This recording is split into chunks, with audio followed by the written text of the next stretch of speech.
Cuando mi padre fue enterrado, otro hombre tomó su lugar, no como padre, sino como dueño.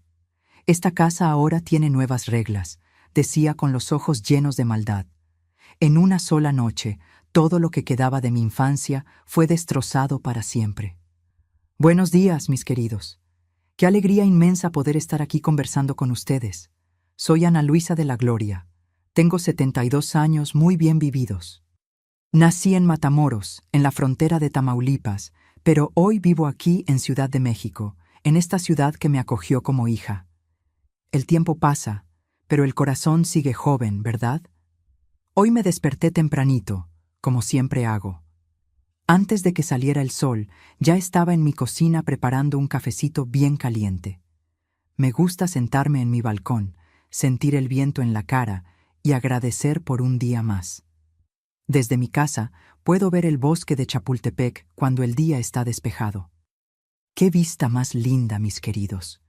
Es como un abrazo que la naturaleza me da cada mañana. ¿Saben qué es lo que más me gusta hacer? Bordar. Tengo una colección de servilletas y paños de cocina que no se imaginan. Cada puntada hecha con cariño, cada dibujo pensado con atención. Comencé a bordar cuando tenía unos 50 años, después de que los niños ya estaban criados.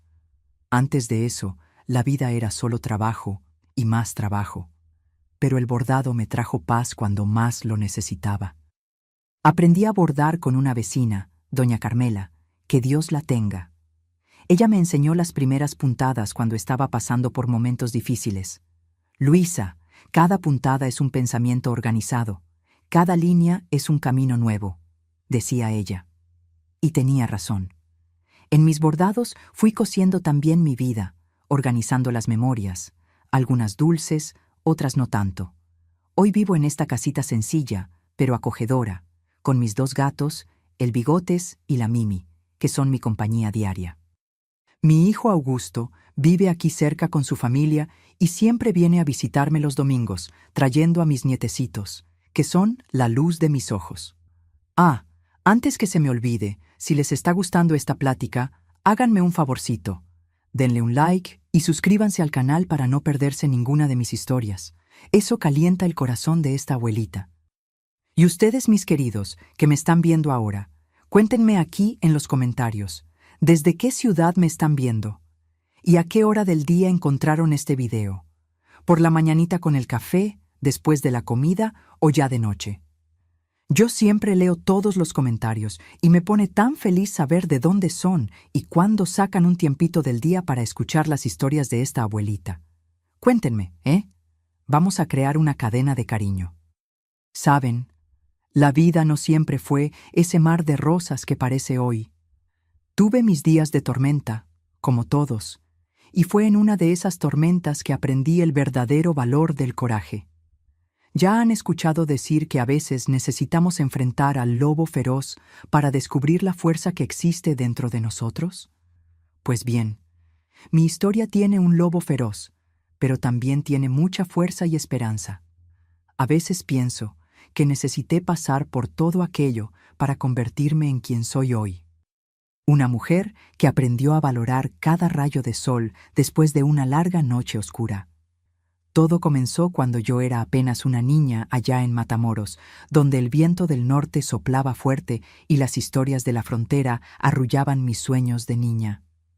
Nací en Matamoros, tierra fronteriza, donde México encuentra a Estados Unidos, en un abrazo de ríos y campos. Nuestra casa era pequeña, pero acogedora, de madera pintada de azul clarito, con un patio grande, donde mi madre Leonor plantaba de todo un poco. Qué nostalgia me da la huerta de mi madre. Los tomates más rojos, las mandarinas más dulces y el olor de las hierbas que usaba en sus tés y condimentos. Mi padre, Ernesto, trabajaba como funcionario de la aduana en la frontera. Un hombre serio, de pocas palabras, pero de mirada cariñosa. Cada noche, cuando llegaba del trabajo, traía alguna cosita escondida en el bolsillo, un dulce de cajeta, un listón de colores o una historia nueva que había escuchado durante el día. Yo era hija única, la consentida de la casa, como se decía antiguamente. Nuestra rutina era simple, pero llena de amor. Nos despertábamos con el canto del gallo que teníamos en el patio, el sultán, un animal imponente que creía ser dueño de todo. Mi madre preparaba el desayuno con pan casero calientito. Ella amasaba pan todas las mañanas. El olorcito invadía toda la casa. Después yo iba a la escuela, la única que había en la ciudad, donde estudiaban todos los niños de la región. Recuerdo como si fuera ayer a mi maestra, doña Iracema, una señora de cabellos blanquitos recogidos en un moño, lentes en la punta de la nariz y una paciencia de ángel. Fue ella quien me enseñó a leer y escribir y siempre decía que yo tenía un don especial con las palabras. Después de la escuela era hora de jugar. Mis amigos y yo, Clarita, Tadeo y Berenice, nos juntábamos en el campito cerca de mi casa. Jugábamos a las escondidas, a la roña, a las canicas, y cuando el sol comenzaba a ponerse, era hora de volver a casa. Nuestros pies siempre sucios de tierra, las manos manchadas de las frutas que recogíamos por el camino y el corazón lleno de esa alegría que solo la infancia proporciona. Los domingos, la familia se reunía para el tradicional asado. Mi padre ponía la carne al carbón bien tempranito, mientras mi madre preparaba la ensalada de papa con mayonesa que a todos les encantaba.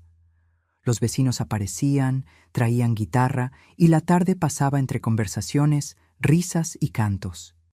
Era una época en que las puertas se quedaban abiertas y todos se cuidaban unos a otros. Nuestra vida no era de riqueza, pero nunca faltó lo esencial. Mi padre trabajaba duro para garantizar que yo pudiera estudiar y tener algunas cositas que los otros niños tenían. Mi madre, además de las tareas de casa, cosía para afuera, haciendo ropa para las familias más acomodadas de la ciudad. La recuerdo inclinada sobre aquella máquina Singer negra, tarareando bajito, mientras las telas se transformaban en vestidos, pantalones y camisas en sus manos habilidosas. El invierno en Matamoros era riguroso, con aquel viento norte cortante que venía del norte. En las noches más frías, nos reuníamos alrededor de la estufa. Mi padre contaba historias de los tiempos antiguos, de guerra y de paz, de charros valientes y fantasmas de la frontera. Yo me encogía debajo de la manta de lana que mi abuela había tejido, mitad con miedo, mitad encantada con aquellas historias. Cuando cumplí 10 años, noté que mi padre andaba más cansado. Llegaba del trabajo y se sentaba en la silla del balcón, sin aliento, con la mano en el pecho. Mi madre preparaba tés de toronjil y hierbabuena, pero la preocupación estaba estampada en su rostro. El doctor Mauricio, único médico de la ciudad, venía a visitarnos con frecuencia. Decía palabras difíciles que yo no entendía, como hipertensión y problemas cardíacos. Comencé a percibir susurros entre los adultos cuando creían que yo no estaba escuchando. Mi madre lloraba escondida mientras lavaba la ropa. Las visitas a casa aumentaron, pero ya no tenían la misma alegría de antes. Algo estaba cambiando, y yo, con mi inocencia de niña, no conseguía entender exactamente qué era, pero sentía un apretón en el pecho cada vez que veía a mi padre esforzarse para sonreír cuando me miraba. Fue en una mañana de otoño, con las hojas de los árboles cayendo lentamente, que nuestra vida dio un vuelco. Mi padre no consiguió levantarse de la cama. Sus labios estaban morados y un lado del cuerpo parecía no responder. Mi madre gritó pidiendo socorro y los vecinos vinieron corriendo. Llevaron a mi padre a toda prisa al pequeño hospital de la ciudad. Me quedé con doña Silda, nuestra vecina, que intentaba distraerme con galletas e historias, pero yo sabía que algo terrible estaba pasando. 3 días después, mi padre partió de este mundo. El médico explicó que fue un ACV, consecuencia de la presión alta que él luchaba por controlar. Recuerdo el ataúd en nuestra sala, las flores por todas partes, las miradas de lástima que me lanzaban. «Pobrecita, tan pequeña y ya sin padre», decían las señoras, como si yo no pudiera oírlas. Mi madre, de negro, parecía haber envejecido 10 años en apenas una semana. Fue en el entierro que vi a mi abuelo Herculano por primera vez en años. Era el padre de mi padre, un hombre alto, de hombros anchos y mirada severa. Él vivía en Monterrey y raramente nos visitaba. Mi madre siempre decía que no se llevaban bien, que mi abuelo no había aprobado su matrimonio, porque creía que mi madre no era de buena familia. Aquel día, apareció vestido de negro con un sombrero que no se quitó ni dentro de la iglesia. Saludó a todos con frialdad, incluso a mí, su única nieta. Después del entierro, cuando volvimos a casa, mi abuelo no se fue con los demás. Se quedó sentado en la sala con una maleta al lado, observando todo con ojos críticos. Fue cuando percibí que nuestra vida estaba a punto de cambiar nuevamente, pero esta vez no sería para mejor. El luto por mi padre, que ya era doloroso, ganó un nuevo peso con la presencia de aquel hombre que, sin que yo lo supiera, traería las sombras más oscuras para nuestra casa. La llegada de mi abuelo Herculano cambió todo en nuestra casa. Al principio, mi madre explicó que él se quedaría apenas por algunas semanas para ayudarnos a organizar las cosas tras la partida de mi padre. Al final, como funcionario de la aduana, mi padre dejó algunos beneficios, pero los papeles eran complicados y necesitábamos a alguien que entendiera de esos asuntos. Pronto quedó claro que mi abuelo no tenía intención de partir. Una mujer y una niña solas no tienen condiciones de arreglárselas, dijo cierta noche mientras cenábamos en silencio. Ernesto no hubiera aprobado esto. Como padre suyo, es mi responsabilidad cuidar de ustedes ahora. Mi madre, aún inmersa en el luto, apenas asintió con la cabeza. En aquella época, una viuda con una hija pequeña enfrentaba muchas dificultades. Las cuentas comenzaban a acumularse y el dinero que mi padre dejó no duraría para siempre. La presencia de mi abuelo, que recibía una pensión razonable, parecía una solución, aunque fuera temporal. Los primeros cambios fueron sutiles. Mi abuelo reorganizó los muebles de la sala, diciendo que así quedaba mejor. Después comenzó a decidir los horarios de las comidas. En mi casa siempre se cenó a las 6 en punto, decía, aunque aquella no fuera su casa. La máquina de coser de mi madre, que antes estaba en la sala donde atendía a sus clientas, fue movida a un rincón oscuro del cuarto. Una mujer decente no recibe extraños en casa, declaró cuando mi madre protestó tímidamente. Si quieres coser, que sea para nosotros, no para los demás. Poco a poco, las visitas de amigas de mi madre fueron escaseando. Mi abuelo no las recibía bien. Se quedaba cerca durante las conversaciones, con su mirada reprobadora. Inventaba tareas urgentes para mi madre, interrumpiendo los breves momentos de distracción que ella tenía. Yo todavía iba a la escuela, pero ahora tenía horarios rígidos para volver a casa. Nada de jugar con los amigos después de clase. Niña en la calle es asunto para habladurías, decía mi abuelo, esperándome en la puerta de la escuela todos los días, puntualmente. Una tarde llegué a casa y encontré a mi madre llorando en la cocina. Sus ojos estaban rojos e hinchados, y ella rápidamente se secó las lágrimas cuando me vio. «¿Qué pasó, mamá?», pregunté asustada. «Nada, hija, solo estoy cansada», respondió, forzando una sonrisa. Más tarde descubrí el motivo. Mi abuelo había encontrado cartas antiguas que mi padre escribió a mi madre cuando estaban comprometidos. Dijo que eran indecencias y las quemó en la estufa, junto con algunas fotografías que mi madre guardaba con cariño. Era como si quisiera borrar cualquier recuerdo feliz que tuviéramos. La ropa de mi madre también comenzó a cambiar.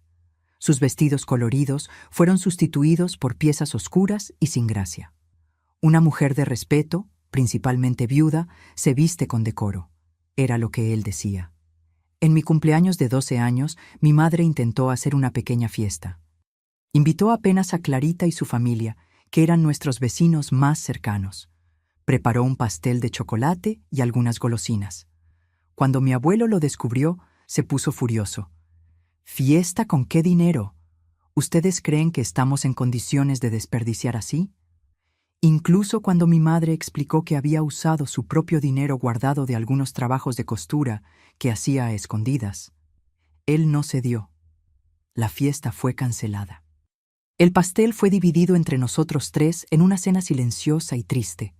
Aquella noche lloré bajito en mi cuarto hasta quedarme dormida. La situación empeoró cuando comencé a desarrollar mi cuerpo de adolescente. Mi abuelo pasó a mirarme de una forma diferente, con un brillo extraño en los ojos que me causaba escalofríos.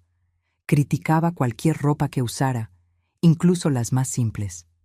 «Esta niña se está volviendo muy ofrecida», le decía a mi madre, como si yo no estuviera presente. «Necesita aprender a comportarse como una señorita decente». Las reglas se multiplicaban cada día. No podíamos escuchar música porque era cosa del demonio.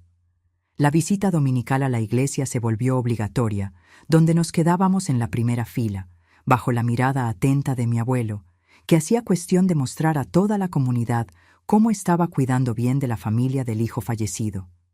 En casa, mi madre y yo éramos responsables de todas las tareas domésticas. Ella cocinaba, lavaba, planchaba todo según las exigencias de él. Yo limpiaba, ordenaba, servía las comidas. Si algo no estaba como él quería, venía el sermón, a veces acompañado de una palmada en la mano o un jalón de orejas. «Niña mal educada, tu padre estaría avergonzado», decía, aunque yo sabía, en el fondo de mi corazón, que mi padre nunca me habría tratado así. El dinero de nuestra casa ahora venía exclusivamente de mi abuelo, y él hacía cuestión de recordarlo a cada momento. «Ustedes comen lo que yo compro, viven bajo mi techo». El hecho de que la casa era nuestra, construida con el sudor de mi padre, parecía ya no importar. Mi madre fue decayendo poco a poco. Aquella mujer vibrante y llena de vida, que tarareaba mientras cosía, fue dando lugar a una sombra silenciosa que se movía por la casa, cumpliendo órdenes. Sus ojos, antes brillantes, ahora parecían apagados, distantes. Por la noche, la escuchaba llorar bajito en el cuarto, pero cuando intentaba consolarla, ella solo decía: «Va a pasar, hija, un día va a pasar». Fue por esa época que mi abuelo comenzó a traer amigos a casa, hombres de su edad o más viejos que venían a jugar cartas y beber tequila en nuestra sala. Mi madre y yo éramos obligadas a servir botanas y bebidas, siempre con una sonrisa forzada en la cara. Uno de esos hombres, el señor Tiburcio, dueño de una tienda de abarrotes en la ciudad, y otro, el señor Clemente, que había sido militar, me miraban de un modo que me hacía querer desaparecer. Hacían comentarios sobre cómo me estaba volviendo señorita y daban risitas cuando yo pasaba. Mi abuelo no los reprendía. Al contrario, parecía orgulloso de aquella atención. «Un día vas a necesitar un marido, niña», me decía en tono de amenaza. «Y no todos los hombres tienen paciencia con muchachas mimadas».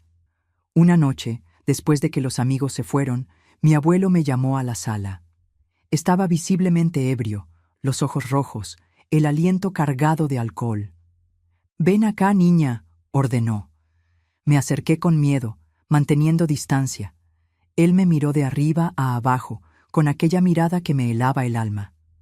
«Te estás poniendo igualita a tu abuela cuando era joven», dijo, con la voz arrastrada. «Ella también era así, toda llena de no me toques, pero aprendió a ser una buena esposa». «Oh, sí que aprendió». Corrí a mi cuarto y cerré la puerta temblando. Aquella noche le conté a mi madre lo que había sucedido. Por primera vez en mucho tiempo, vi una chispa de reacción en sus ojos. «Mantente lejos de él, Luisa», susurró. «Siempre que esté bebiendo, quédate en tu cuarto con la puerta cerrada. Promételo». Lo prometí. Y por algunas semanas conseguimos mantener esa precaución. Pero mi abuelo pronto se dio cuenta de nuestra estrategia y confiscó la llave de mi cuarto. «No se cierra la puerta en esta casa», gritó. «¿Qué absurdo es ese? ¿Qué están escondiendo de mí?». Fue cuando me di cuenta de que estábamos atrapadas en una red cada vez más apretada. No teníamos a dónde ir, ni dinero para comenzar de nuevo en otro lugar. Los parientes de mi madre vivían lejos, en el interior de Chihuahua, y ella había perdido contacto con ellos años atrás. Los pocos amigos que aún teníamos fueron alejados sistemáticamente por mi abuelo. El miedo se convirtió en nuestro compañero constante. Miedo a los gritos, a las humillaciones, a las miradas, a las manos pesadas que a veces caían sobre nosotras por motivos insignificantes. Por la noche abrazaba mi almohada y soñaba con el día en que sería lo suficientemente grande para sacar a mi madre de aquella situación. Soñaba con mi padre, imaginando cómo sería si él todavía estuviera vivo. Un domingo por la tarde, después de la iglesia, encontré a mi antigua maestra, doña Iracema, en la plaza. Mi abuelo estaba distraído conversando con el padre y tuve algunos minutos preciosos a solas con ella. «Ana Luisa, estás tan decaída», dijo, sosteniendo mis manos. «¿Está todo bien en casa?» Las lágrimas vinieron sin que pudiera contenerlas. Quería contarlo todo, pedir ayuda, pero las palabras no salían. El miedo era mayor que el coraje.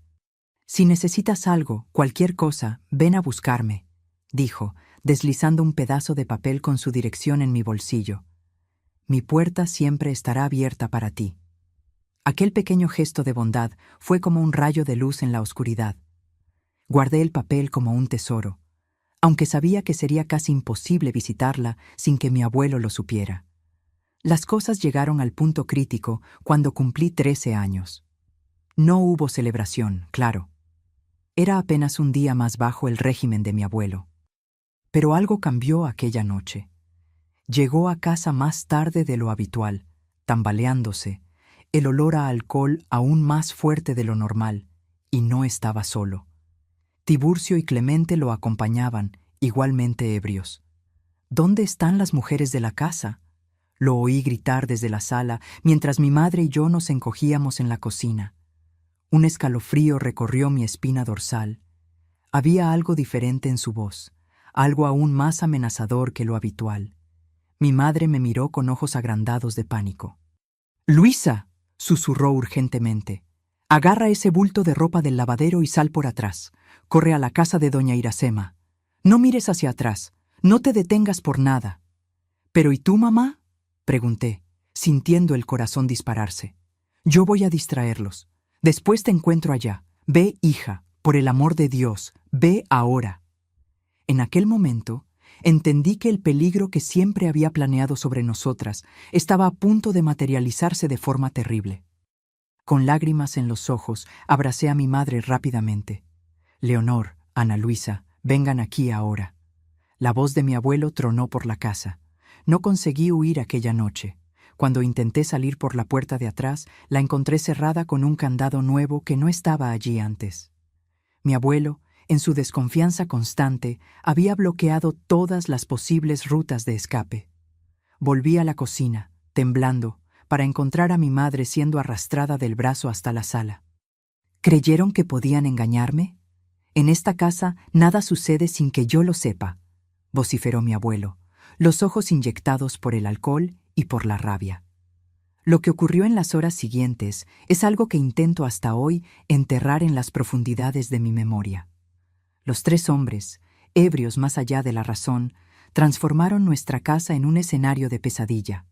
Las luces fueron apagadas, quedando apenas la débil iluminación de un quinqué. Sombras danzaban en las paredes mientras voces masculinas reían y gritaban órdenes. Mi madre, en un último acto de protección, intentó esconderme en el armario de la cocina, implorando en susurros que no hiciera ruido, sin importar lo que oyera. Pero ellos me encontraron, y aquella noche perdimos mucho más que nuestra dignidad. A la mañana siguiente, la casa estaba en silencio sepulcral. Mi abuelo y sus amigos habían salido al amanecer, como si nada hubiera sucedido. Encontré a mi madre en la cocina, preparando el café mecánicamente, el rostro hinchado de tanto llorar, marcas moradas en los brazos. Nuestras miradas se cruzaron, llenas de un dolor que palabras jamás podrían expresar. «¿Vamos a salir de aquí, mamá?», imploré, sosteniendo sus manos temblorosas. «¿A dónde, hija?», respondió, la voz quebrada. «¿Quién nos creería a nosotras contra la palabra de él? Él es respetado en la ciudad, tiene amigos influyentes. Nosotras somos solo nosotras». La impotencia era como un peso aplastante sobre nuestros hombros.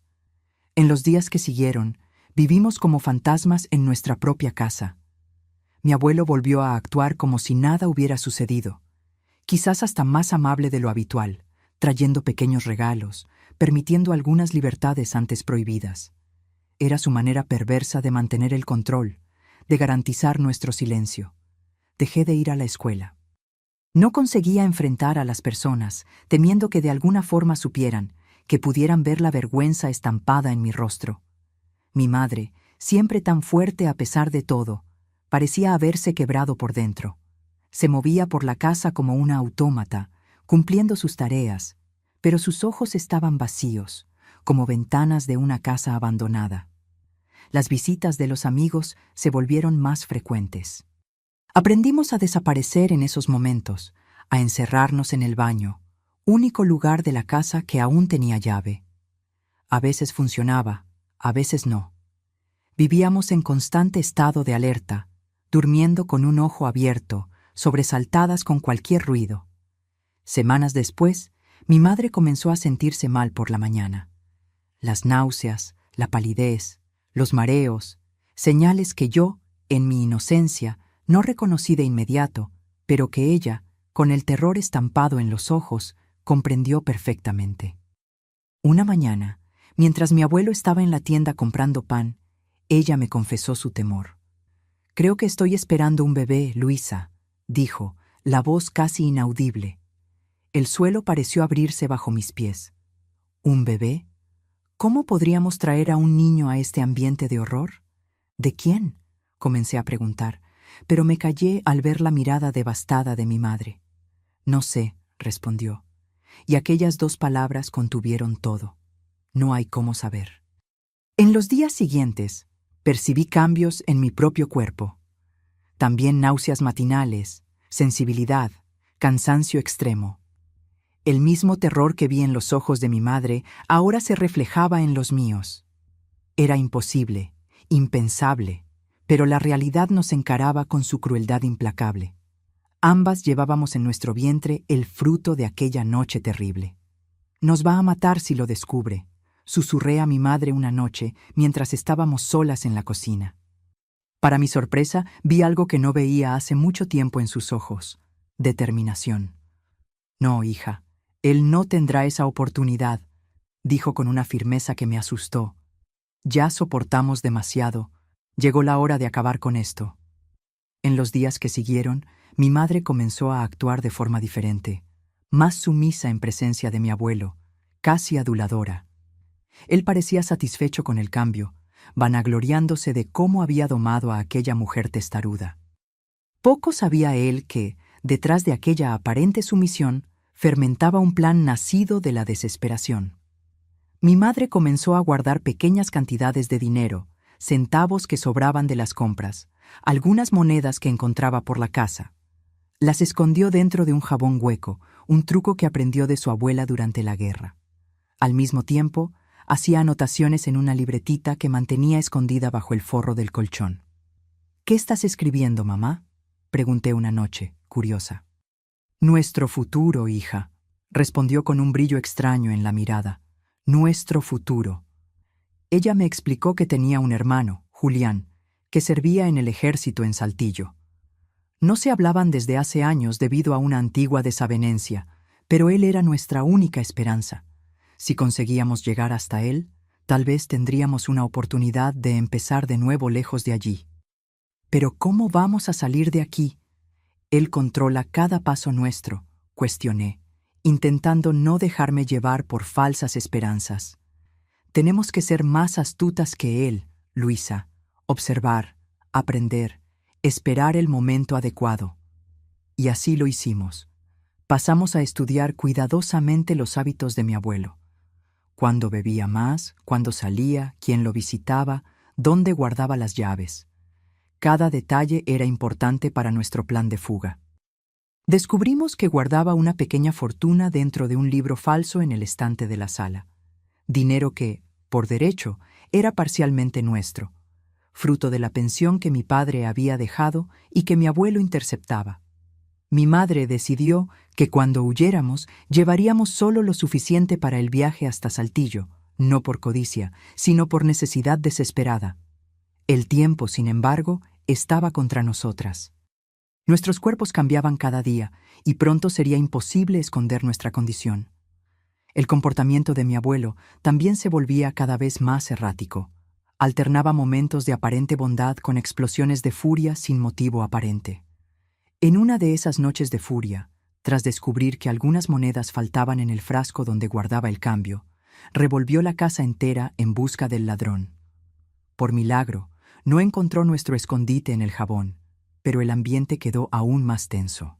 «Si descubro que me están robando, van a arrepentirse de haber nacido», amenazó, apuntando el dedo tembloroso hacia nosotras dos.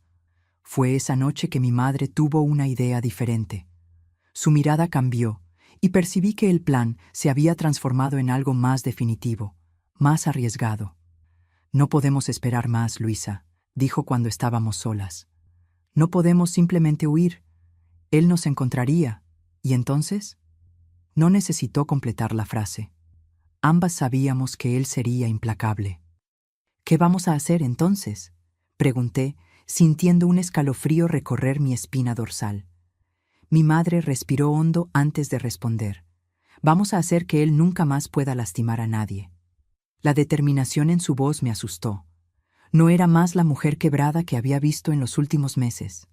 Era una fuerza de la naturaleza, movida por el instinto más primitivo de todos, proteger a su cría a cualquier costo. En los días siguientes, comenzó a investigar sobre hierbas y plantas en la pequeña biblioteca municipal, diciéndole a mi abuelo que estaba buscando recetas para impresionarlo. Él, en su arrogancia, creyó e incluso se sintió halagado. Trajo a casa un libro antiguo sobre plantas medicinales que había pertenecido a mi abuela. «Ella sabía todo sobre hierbas, tu abuela», comentó en un raro momento de nostalgia. «Hacía unos tés que curaban cualquier mal». Irónico, como aquel comentario se volvería parte fundamental de nuestro plan. Mi madre encontró en el patio la planta que buscaba.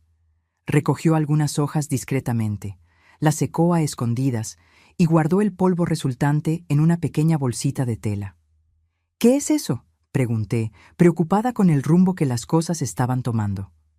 «Solo algo para hacer que nuestro abuelo duerma profundamente por algunas horas», explicó, evitando mi mirada. «Tiempo suficiente para tomar el dinero y partir antes de que despierte». No le creí totalmente, pero estaba demasiado desesperada para cuestionar. El plan era simple. La próxima vez que trajera a los amigos a beber, pondríamos el polvo en la botella de tequila. Cuando todos estuvieran inconscientes, tomaríamos el dinero y huiríamos en el tren nocturno hacia Saltillo. La oportunidad surgió antes de lo que esperábamos. Un viernes, mi abuelo anunció que Tiburcio y Clemente vendrían a celebrar un negocio exitoso. Ordenó que preparáramos botanas y dejáramos la casa impecable. Aquella sería nuestra única oportunidad. El corazón latía tan fuerte en mi pecho que temía que pudieran oírlo. Mi madre, sin embargo, mantenía una calma aterradora mientras preparaba todo, inclusive la botella especial que sería servida en el momento adecuado. Los hombres llegaron al inicio de la noche, ya alegres por las bebidas consumidas en el bar. Se sentaron en la sala, riendo alto, contando historias groseras. Servimos las botanas como fue ordenado, evitando mirar directamente a ellos, principalmente a los dos amigos, cuyas manos intentaban tocarnos cuando pasábamos.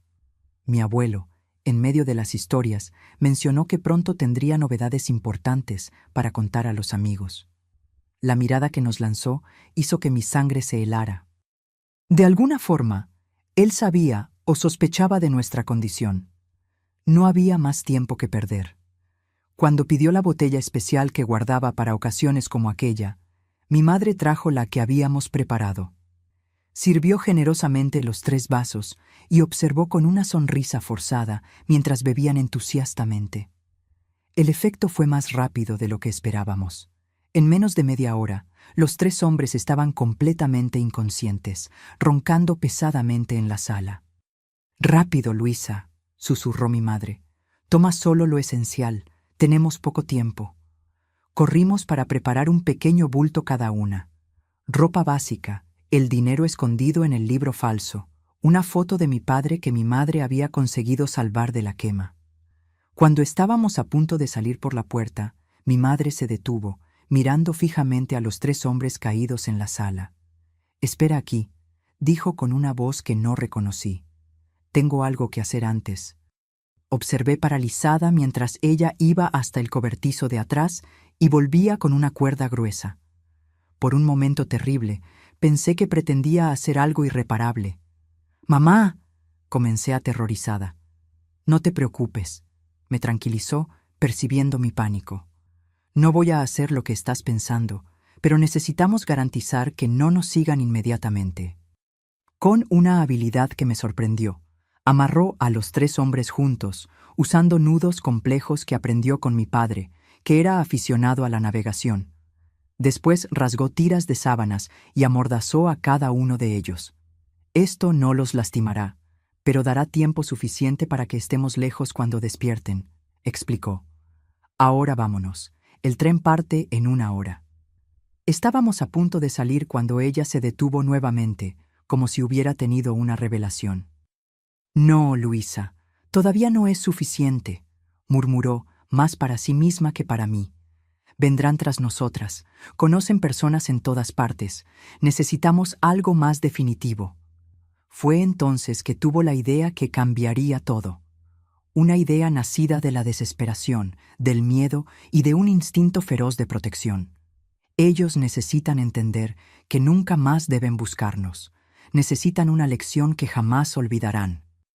Y así comenzó el capítulo más sombrío de nuestra huida, aquel que ninguna de nosotras imaginaba cuando todo comenzó. «Vamos a llevarlos al cementerio», dijo mi madre con una voz tan calma que me asustó aún más que su sugerencia. «¿Al cementerio? ¿Por qué?», pregunté confusa y aterrorizada. «Porque es allí donde están enterrados los que ellos deberían respetar, tu padre y tu abuela. Ellos necesitan enfrentar lo que hicieron». Mi corazón se disparó. El cementerio quedaba en la parte más alejada de la ciudad, un lugar sombrío incluso durante el día, rodeado por un muro alto de piedras antiguas. Por la noche, nadie se atrevía a pasar cerca de allí. «¿Cómo vamos a llevar a 3 hombres hasta allá?», cuestioné pensando en la imposibilidad práctica de la idea. Mi madre ya lo tenía todo planeado. En la parte de atrás de la casa había una carretilla que mi padre usaba para transportar materiales. Era vieja, pero resistente. «Llevaremos a uno cada vez, comenzando por tu abuelo». El plan era audaz, peligroso y aparentemente imposible. Pero la desesperación nos dio fuerzas que no sabíamos poseer. Con esfuerzo conseguimos arrastrar a mi abuelo, aún inconsciente, hasta la carretilla. Cubrimos su cuerpo con sacos de yute y en la oscuridad de la noche seguimos por el camino de tierra que llevaba al cementerio. El camino parecía interminable. Cada ruido nos sobresaltaba. Cada sombra parecía un peligro inminente, pero continuamos movidas por una determinación nacida del más profundo miedo y de la más pura necesidad de supervivencia.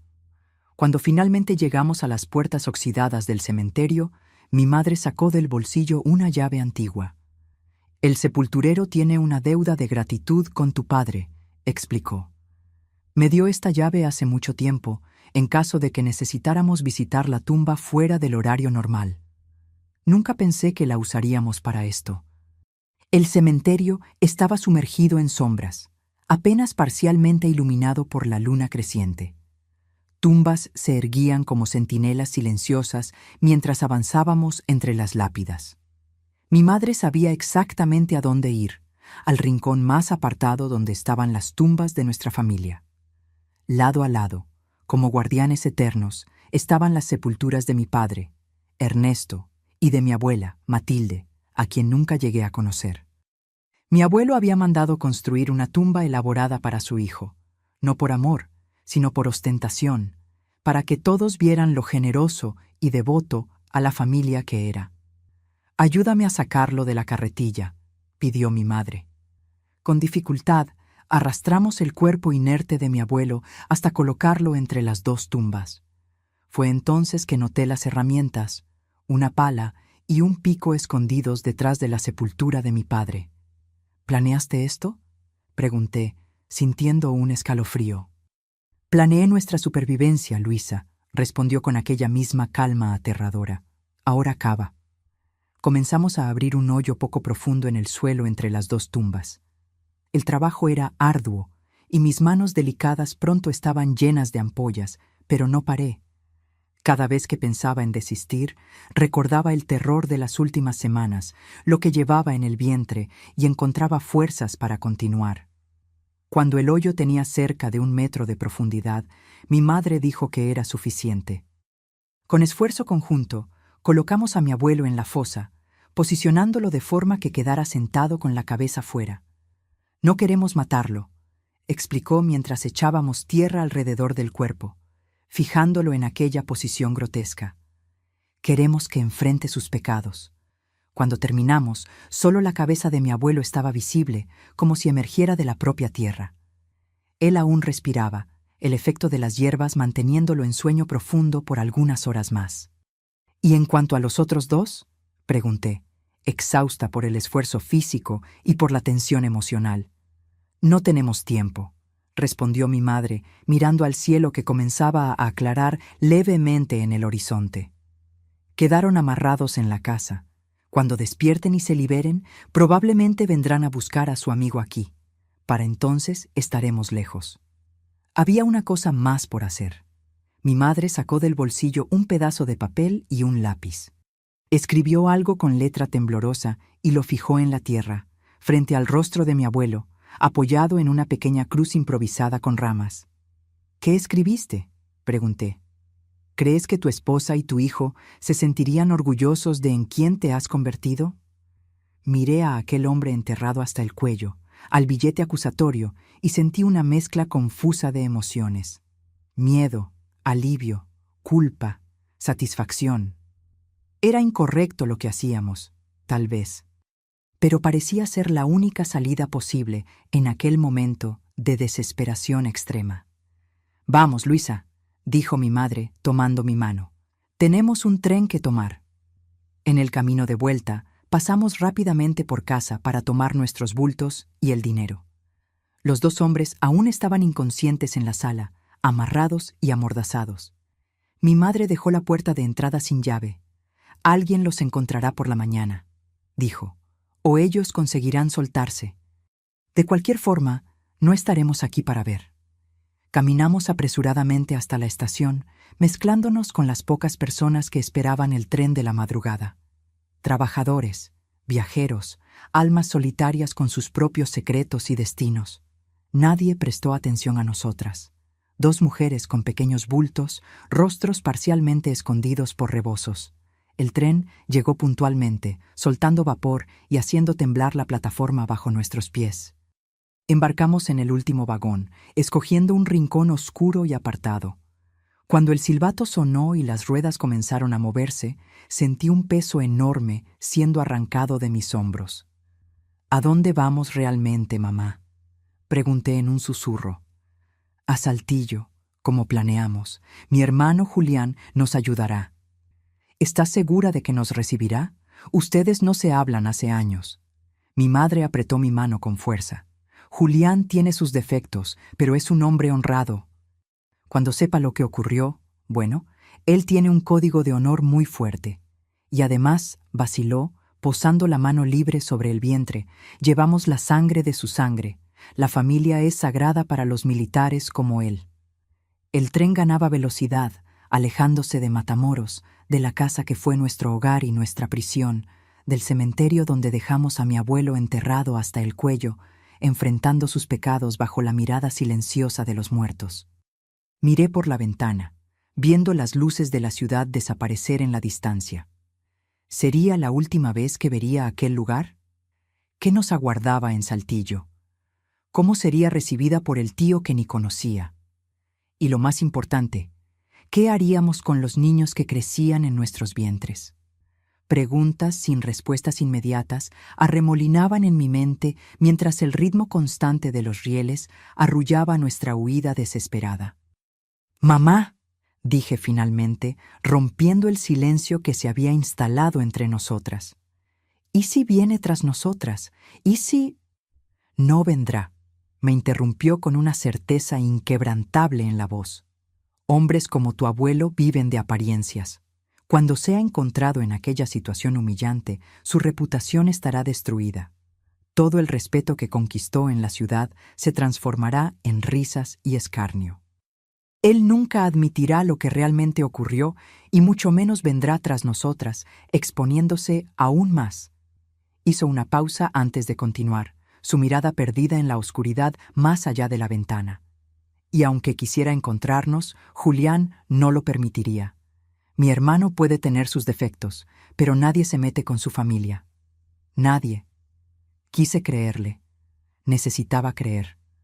Apoyé la cabeza en su hombro, exhausta física y emocionalmente, y cerré los ojos. El balanceo rítmico del tren fue arrullándome hasta que finalmente caí en un sueño profundo. El primer sueño tranquilo en mucho, mucho tiempo. Soñé con mi padre aquella noche.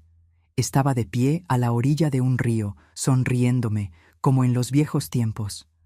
«Sigue adelante, Luisa», decía en el sueño. «El pasado queda atrás, como las aguas que ya corrieron. Mira siempre hacia adelante». Desperté con los primeros rayos de sol entrando por la ventana del tren.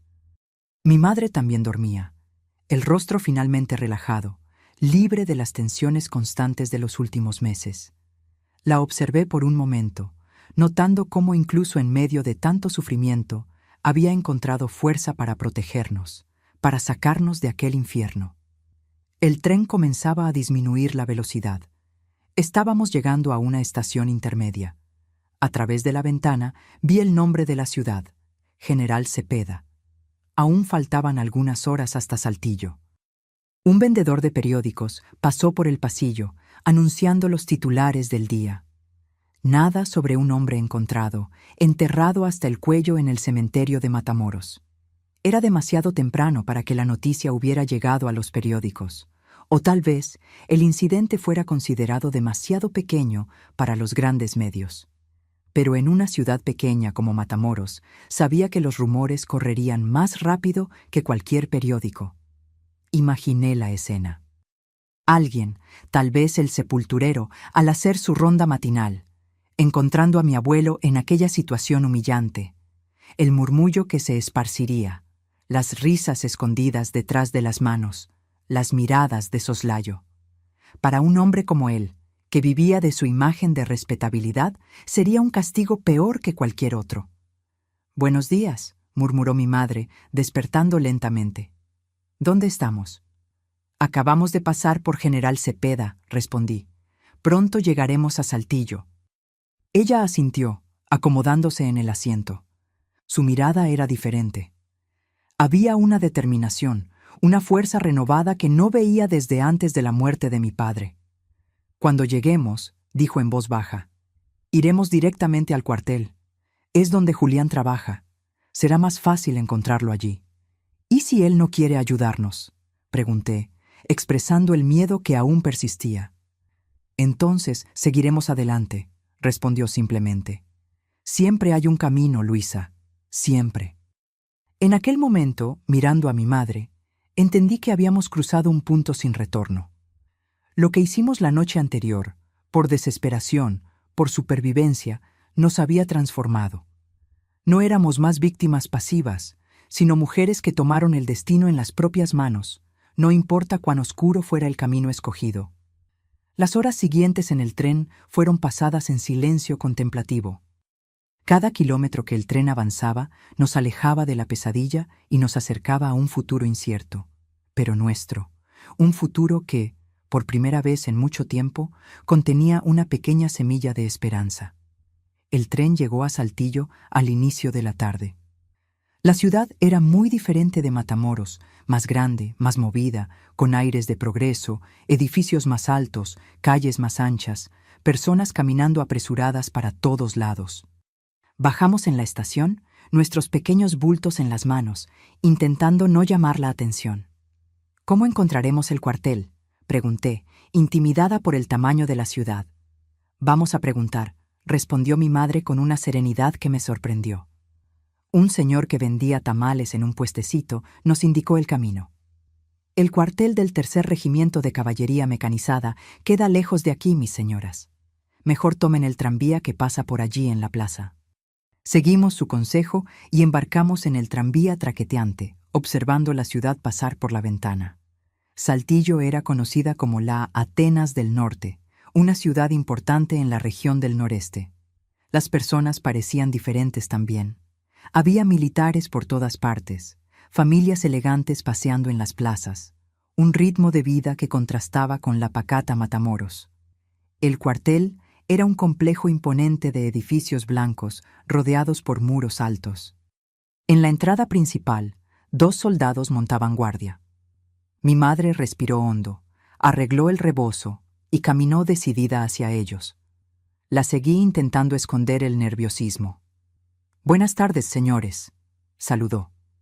«Necesito hablar con el teniente Julián Machado. Es urgente». Los soldados intercambiaron miradas desconfiadas. «¿La señora tiene algún documento o autorización?», preguntó uno de ellos. «Soy Leonor Machado, su hermana. Esta es mi hija, Ana Luisa. Venimos de Matamoros y necesitamos verlo con urgencia. Es un asunto de familia». Algo en la firmeza de su voz debe haber convencido a los soldados. Uno de ellos entró en el cuartel mientras el otro nos pidió que esperáramos. Minutos que parecieron horas pasaron hasta que el soldado regresó, acompañado por un hombre alto, de hombros anchos, usando un uniforme impecable con insignias que yo no comprendía. Reconocí a mi tío inmediatamente. Tenía los mismos ojos que mi madre, oscuros y profundos, aunque más duros. Su rostro mostró primero sorpresa, después desconfianza y, por fin, una preocupación genuina al ver el estado en que nos encontrábamos. «Leonor», dijo incrédulo, «¿qué pasó? ¿Por qué están aquí?» Mi madre, que se había mantenido fuerte durante toda nuestra huida, se derrumbó en lágrimas. Tal vez fuera el alivio de finalmente estar ante alguien en quien podía confiar, o tal vez el peso de todo lo que vivimos finalmente se había vuelto insoportable. «Julián», susurró, «necesitamos tu ayuda». Mi tío no hizo más preguntas allí. Ordenó que un jeep fuera preparado y nos llevó a su casa. Una construcción simple, más organizada en los alrededores del cuartel, donde conocimos a mi tía Gertrudis, una mujer de apariencia severa que, a pesar de la sorpresa con nuestra llegada inesperada, nos recibió con la hospitalidad característica de los norteños. Fue solo después de que nos alimentamos y nos instalamos en un cuarto de huéspedes que mi madre, a puertas cerradas, contó la historia a mi tío. No los detalles más íntimos. Esos permanecieron entre nosotras dos, pero lo suficiente para que él comprendiera la gravedad de la situación. Nunca olvidaré la transformación en el rostro de mi tío mientras escuchaba. El militar disciplinado dio lugar al hombre enfurecido, al hermano protector que había fallado en su misión. Sus puños se cerraban y abrían, las venas del cuello saltaban, y, por un momento, temí que tomara el primer tren hacia Matamoros para ajustar cuentas con mi abuelo. «¿Por qué no me buscaste antes, Leonor?», preguntó, la voz embargada por emoción contenida. «Tú sabes por qué», respondió mi madre simplemente. «¿Desde que me casé con Ernesto contra tu voluntad?» «Eso ya no importa», la interrumpió. «Nada de eso importa ahora. Ustedes están seguras aquí, lo prometo». Fue entonces que mi madre reveló lo que ambas llevábamos, la consecuencia más dolorosa de los abusos sufridos. Mi tío palideció, pero no demostró repulsa o juicio, solo una determinación aún mayor de protegernos. «Nadie va a saber de esto», garantizó. «Inventaremos una historia. Diremos que Leonor es viuda reciente y vino a vivir con su hermano militar. Ana Luisa es demasiado joven para estar en esa situación, pero encontraremos una solución. Conozco personas, médicos discretos que pueden ayudar».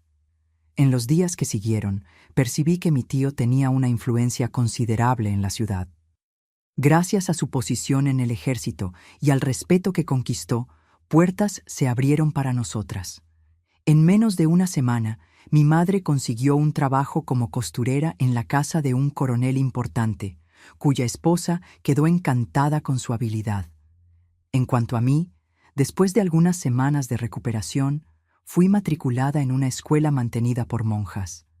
La historia oficial era que yo había estado muy enferma en Matamoros y necesitaba aires nuevos para recuperarme. Nadie cuestionó. Lo más importante, sin embargo, fue la ayuda médica que recibimos. El doctor Feliciano, un médico anciano y respetado, amigo personal de mi tío, cuidó de nosotras con discreción y compasión. Debido a mi edad y a las circunstancias, la decisión fue tomada. Yo no podría llevar adelante aquel embarazo. El procedimiento fue realizado en secreto, en la casa del propio médico, con todo el cuidado posible en aquella época. Mi madre, siendo adulta, tuvo elección. Después de mucha reflexión y conversaciones con el padre Anselmo, un hombre progresista para su época y gran confidente de mi tío, decidió continuar con el embarazo. «No importa cómo fue concebido», me dijo una noche. «Este niño no tiene culpa, y tal vez sea una forma de recomenzar, de encontrar amor donde solo hubo dolor». Meses después, nació mi hermana Cecilia, una niña saludable y linda que trajo luz nuevamente a los ojos de mi madre. Mi tío la registró como hija de mi madre con mi fallecido padre, manipulando fechas y documentos gracias a su influencia. Para todos los efectos, Cecilia era apenas la hija menor de la viuda Leonor, nacida pocos meses después de la muerte del padre. Mientras tanto, en Matamoros, las cosas siguieron un curso que solo supimos mucho tiempo después. Mi abuelo fue encontrado la mañana siguiente a nuestra huida, aún enterrado hasta el cuello en el cementerio. Fueron los propios amigos, Tiburcio y Clemente, quienes lo encontraron después de conseguir liberarse de las cuerdas. El escándalo fue inmenso, pero la versión oficial que circuló fue que bandidos desconocidos habían atacado a los 3 hombres durante una borrachera. Mi abuelo, humillado y furioso, juró encontrar a los culpables. Contrató incluso a un investigador de Monterrey para rastrearnos. Pero mi tío, previendo esto, había tomado precauciones. Nuestros nombres no constaban en ningún registro de pasajeros, gracias a un amigo conductor que alteró las listas. En Saltillo éramos conocidas por el apellido de mi tío, Machado, y no por el apellido de mi padre. La investigación eventualmente se enfrió. Sin pistas concretas y con su reputación en pedazos, mi abuelo acabó dejando Matamoros. Algunos meses después, supimos que se mudó al interior de Chihuahua, donde tenía algunos parientes distantes. Nunca más oímos hablar de él directamente, y eso fue un alivio. Nuestra adaptación en Saltillo no fue fácil, pero cada día quedaba más claro que habíamos hecho la elección correcta. Mi madre floreció nuevamente lejos de las sombras del pasado. Su talento con la costura pronto la hizo requerida entre las familias importantes de la ciudad. Con el tiempo, consiguió abrir su propio taller, un sueño que mi abuelo había destruido en Matamoros. En cuanto a mí, la vida siguió un curso inesperado. Las monjas descubrieron que yo tenía facilidad con los estudios y me incentivaron a continuar. Mi tío, a pesar de su apariencia ruda, valoraba enormemente la educación y concordó en invertir en mi formación. A los 17 años, fui aceptada en la Escuela Normal de Saltillo, donde me formaría como maestra algunos años después. Fue en la Escuela Normal que conocí a Feliciano, un joven profesor de matemáticas recién llegado de Ciudad de México. Alto, de lentes redondos y sonrisa gentil. Él era diferente de cualquier hombre que yo había conocido. Paciente, respetuoso, amante de los libros y de la música. Feliciano me cortejó con poemas y largas conversaciones sobre literatura y filosofía. Al principio, tenía miedo de cualquier aproximación masculina. Las heridas del pasado aún estaban abiertas y la idea de intimidad me aterrorizaba. Feliciano, sin embargo, nunca me presionó. «Tenemos todo el tiempo del mundo», decía, sosteniendo mi mano con cariño. «El amor verdadero sabe esperar». Mi madre y mi tío aprobaron la relación, especialmente después de que mi tío investigó los antecedentes familiares de Feliciano y descubrió que venía de una familia respetable de Ciudad de México. Cuando él pidió mi mano en matrimonio, 2 años después de conocernos, acepté con el corazón lleno de esperanza y también de miedo. La noche antes de la boda, mi madre vino a mi cuarto para una conversación que nunca olvidaré. «Luisa», dijo, sentándose en el borde de mi cama, «mañana comenzarás una nueva vida, una vida que escogiste con un hombre que amas. Eso es más de lo que muchas mujeres consiguen en este mundo». Hizo una pausa, escogiendo cuidadosamente las palabras siguientes. El pasado siempre estará con nosotras como una cicatriz que nunca desaparece completamente, pero las cicatrices son marcas de supervivencia, no de derrota. Tú sobreviviste, hija. Nosotras sobrevivimos. Y ahora tienes la oportunidad de construir algo bello a partir de las cenizas. Nos casamos en una ceremonia simple en la capilla de la escuela. Cecilia, entonces con 8 años, fue la damita de honor, esparciendo pétalos de rosa por el pasillo. Mi tío Julián, orgulloso en su uniforme de gala, me condujo hasta el altar. Mi madre lloró durante toda la ceremonia. Lágrimas de alegría, aseguró. Después, tras la boda, nos mudamos a Ciudad de México, donde Feliciano había conseguido un puesto como profesor en la prestigiosa Escuela Nacional Preparatoria. Mi madre y Cecilia permanecieron en Saltillo, donde el taller prosperaba y mi hermana tenía sus amigos y su escuela. La separación fue dolorosa, pero necesaria. Era hora de construir mi propio camino, mi propia familia. Y fue exactamente lo que hicimos. En Ciudad de México, grande y cosmopolita. Nadie conocía nuestro pasado. Éramos apenas una joven pareja de maestros comenzando la vida.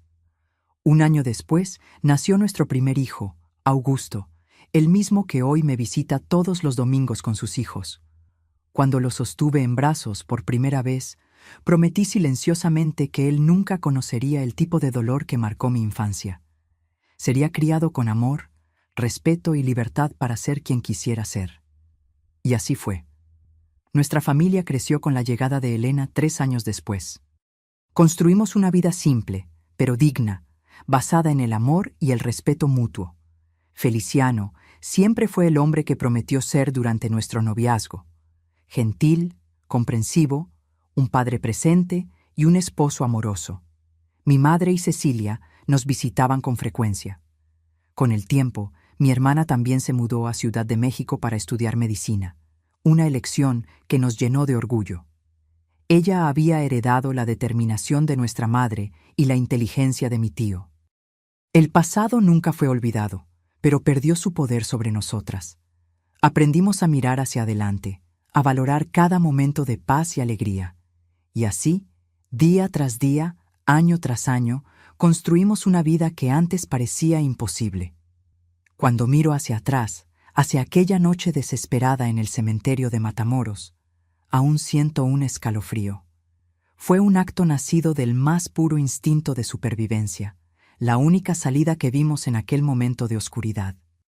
No me enorgullezco de lo que hicimos, pero tampoco me arrepiento, porque fue gracias a aquella decisión desesperada que estoy aquí hoy contando esta historia, rodeada por los frutos de una vida que conseguí reconstruir de las cenizas. Quien me ve hoy, a los 72 años, sentada tranquilamente en mi balcón en Ciudad de México, bordando y tomando café mientras observo el bosque de Chapultepec, jamás imaginaría la historia que llevo dentro. El tiempo, ese gran maestro, tiene el poder de suavizar las aristas más ásperas de la vida, transformando incluso los recuerdos más dolorosos en lecciones de fuerza y resiliencia. Ciudad de México se volvió verdaderamente mi hogar.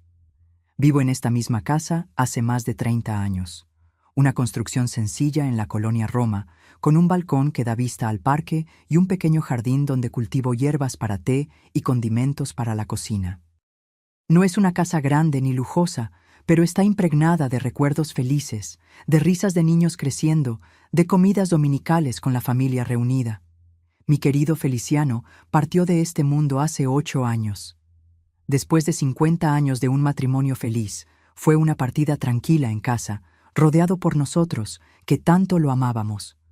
Su salud venía deteriorándose desde hace algunos años, problemas cardíacos como mi padre, pero vivió lo suficiente para conocer y disfrutar de todos los nietos.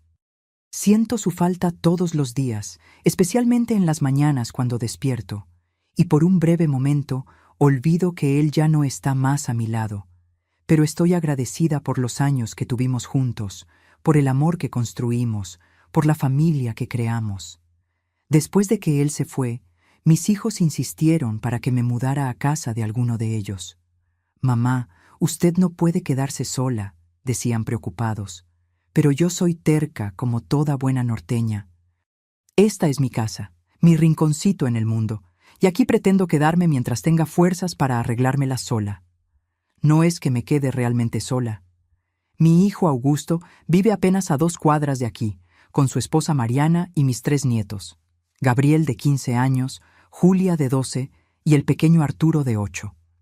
Ellos vienen a visitarme casi todos los días. A veces es solo una pasadita rápida después de la escuela para llevarse un pan recién salido del horno. Otras veces se quedan para la cena. Mi hija Elena vive más lejos, en Querétaro, donde trabaja como pediatra.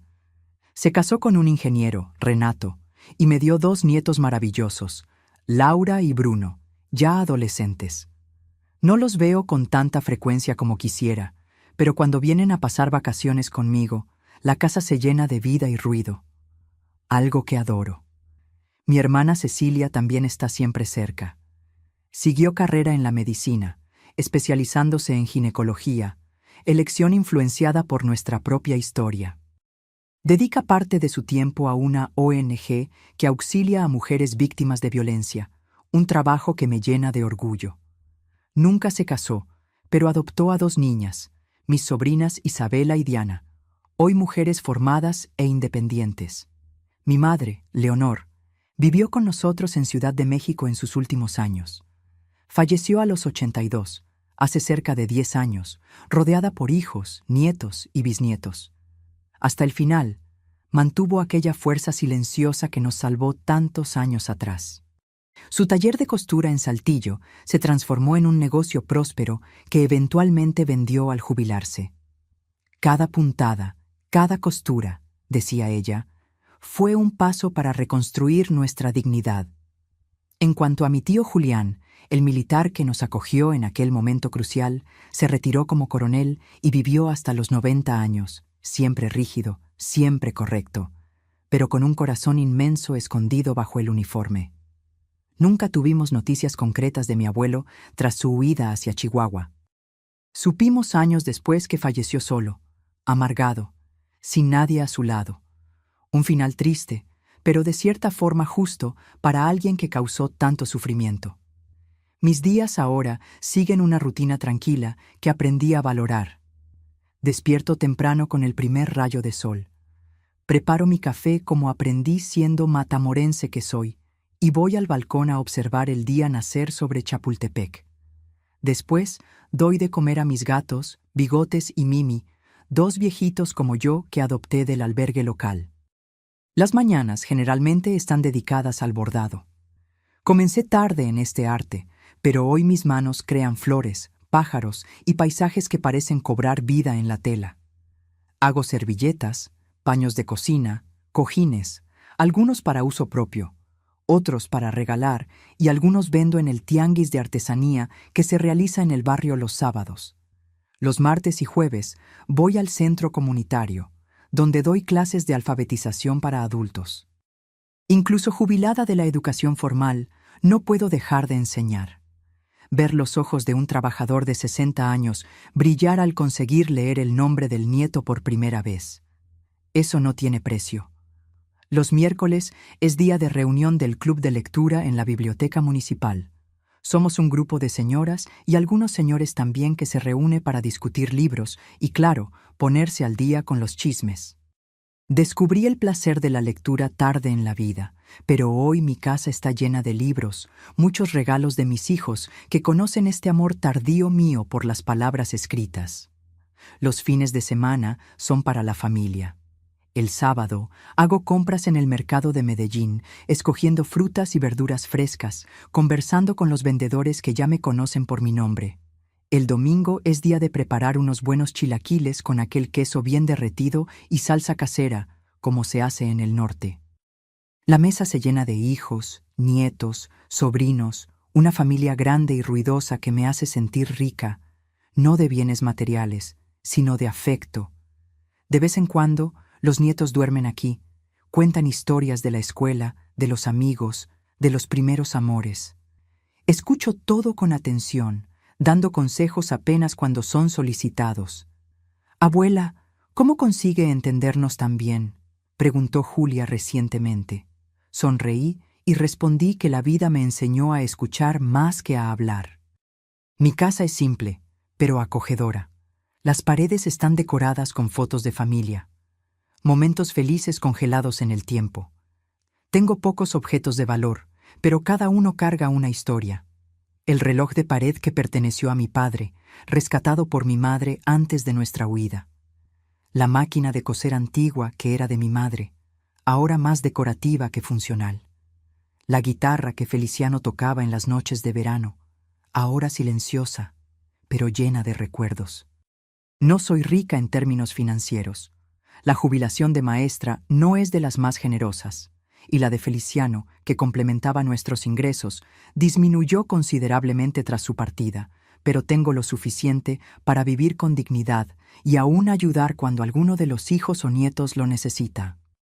La vida me enseñó que la verdadera riqueza está en las relaciones que construimos, en los momentos de paz que conseguimos crear, en el confort de una taza de café caliente en una tarde fría, en la risa espontánea de un niño, en el abrazo sincero de un amigo. Cuando miro hacia atrás, al camino que recorrí desde aquella niña asustada que huyó de Matamoros en una noche desesperada, hasta la mujer que soy hoy, abuela, madre, maestra, bordadora, siento una mezcla de asombro y gratitud. Asombro por haber sobrevivido a todo, por haber encontrado fuerzas donde creí que no existían. Gratitud por cada persona que apareció en el momento justo para extender la mano, por cada oportunidad de recomenzar, por cada abrazo que me recordó que merecía ser amada. Llevo cicatrices, sin duda. Hay noches en que aún despierto sobresaltada, con el corazón acelerado, fragmentos de pesadilla disipándose en la oscuridad. Hay ciertos ruidos, ciertos olores, ciertas situaciones que aún disparan alarmas internas, reflejos de un tiempo que quedó atrás, pero nunca desapareció completamente. Pero aprendí a convivir con esas cicatrices, a entenderlas como parte de mi historia, no como definidoras de mi presente o futuro.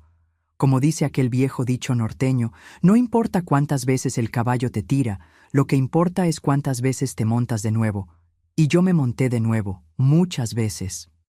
Continuaré montando mientras tenga fuerzas, porque la vida, mis queridos, es ese don precioso que recibimos y que merece ser vivido en su plenitud, a pesar de las caídas, a pesar de los dolores, a pesar de las noches oscuras que a veces parecen no tener fin.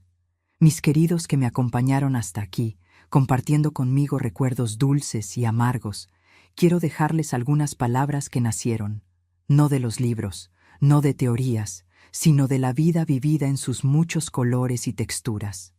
Aprendí que la edad no define nuestra fuerza, sino nuestra capacidad de recomenzar cada día. Cuando miro mis manos hoy, arrugadas y marcadas por el tiempo, veo en ellas no apenas las señales de la vejez, sino los instrumentos que me permitieron reconstruir mi vida, ladrillo por ladrillo, puntada por puntada. Si estás pasando por momentos difíciles, si la oscuridad parece no tener fin, aférrate a esta verdad que descubrí en los momentos más sombríos. Incluso en la noche más oscura, existe una estrella brillando en algún lugar. A veces no conseguimos verla de inmediato, pero está allí, esperando que nuestros ojos se acostumbren a la oscuridad para finalmente revelarse. Mis arrugas son mapas de supervivencia. Cada una cuenta una historia de dolor superado. Cada línea en mi rostro representa una lección aprendida, un obstáculo vencido, una alegría vivida intensamente. No tengo vergüenza de mis marcas. Son pruebas de que viví, de que sentí, de que sobreviví. Si alguien te hirió profundamente, si llevas heridas que parecen no cicatrizar, sabe que el tiempo es un gran aliado. No porque borre los dolores, no los borra, sino porque nos enseña a llevarlos con más dignidad, a transformarlos en comprensión, en sabiduría, a veces incluso en propósito. La vida me enseñó que hasta en la oscuridad más profunda, nuestra luz interior nunca se apaga. Podemos sentir que se debilitó, que es apenas una pequeña chispa temblorosa, pero mientras haya vida habrá esa luz. y de ella podemos reencender la llama de la esperanza, del amor propio, de la dignidad.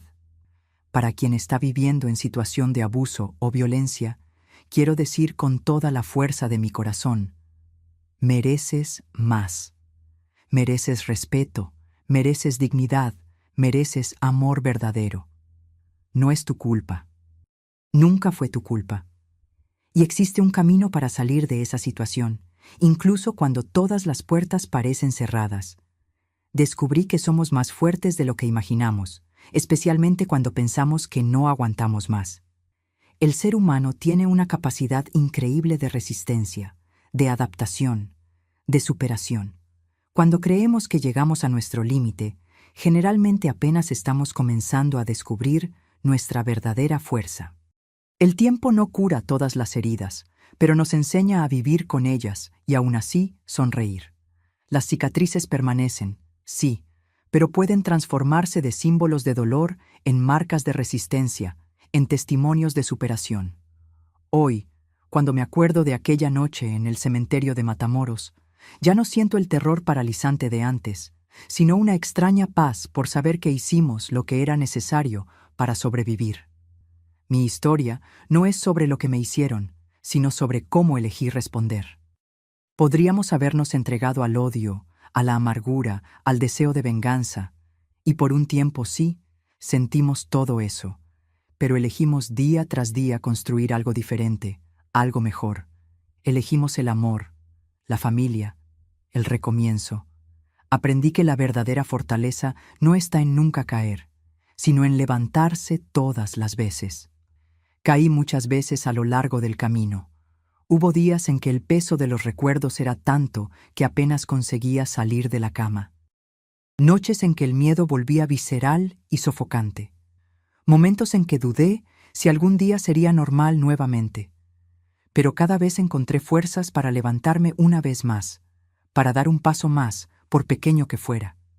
El abuso deja cicatrices invisibles, pero la recuperación muestra que podemos florecer incluso después de la tempestad, como aquellas flores tercas que nacen en las grietas del asfalto, probando que la vida encuentra caminos incluso en los lugares más improbables. Descubrí que mi voz, incluso temblorosa, tiene poder cuando decido usarla. Por mucho tiempo me callé, creyendo que mi historia era demasiado vergonzosa para ser contada. Hoy entiendo que compartirla puede ser una forma de extender la mano a otros que aún están en lo oscuro, mostrando que existe luz al final del túnel. La edad me dio sabiduría para entender que nunca es tarde para recomenzar. Comencé a bordar a los 50, a leer novelas a los 60, a enseñar a adultos a los 65. Descubrí nuevos talentos, nuevos intereses, nuevas pasiones. La vida no deja de sorprendernos si estamos abiertos a sus posibilidades. Mi experiencia me enseñó que nuestra historia no termina en los capítulos dolorosos. Ellos son apenas partes de un libro mucho mayor, con muchas páginas aún por ser escritas. Y somos nosotros, en gran parte, los autores de esas páginas futuras. Aprendí que sobrevivir es una forma de resistencia y vivir bien es la mejor venganza. Cada momento de alegría genuina, cada risa espontánea, cada abrazo cálido, fue una victoria contra aquellos que intentaron destruir nuestra capacidad de amar y confiar. En cualquier lugar del mundo, en cualquier cultura o país, existen personas y organizaciones listas para ayudar a quien sufre abuso o violencia. Busca esa ayuda. No estás solo, incluso cuando te sientes completamente aislado.